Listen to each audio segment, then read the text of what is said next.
Welcome back to A Moment in History. I'm Seth Udinsky. Well, during his earthly ministry, the Lord Jesus Christ made a profound and actually harrowing prophecy to the Jewish people.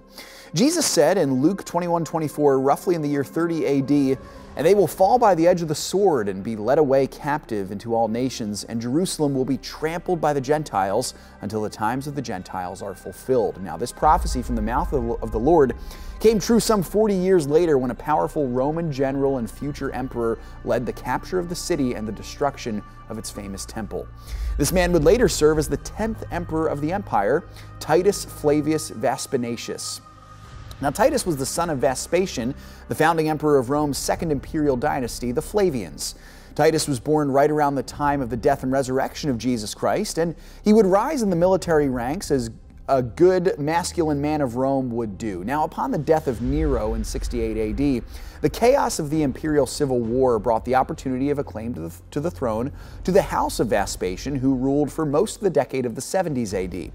Early on, he commissioned the destruction of the Jewish uprising in the Holy Land, putting his son Titus in charge of commanding the military that destroyed the ancient capital city of the Jews and raising the Second Temple. For his military prowess, Titus received a memorial arch in his honor in the Roman capital district. Now, upon the death of his father in 79 AD, the former conqueror of Palestine became the ruler of the known world. Titus ruled for only 2 years, during which he maintained relative prosperity in the Flavian dynasty. There was nothing particularly spectacular about his reign, though it is worth mentioning that he ruled Rome during perhaps her most memorable natural disaster in her history. Of course, that was the late summer of 79 AD, where Mount Vesuvius erupted, killing somewhere around 2,000 people. Many historical accounts reveal that Titus's response was well orchestrated, and he was able to offer needed aid to the survivors in Pompeii.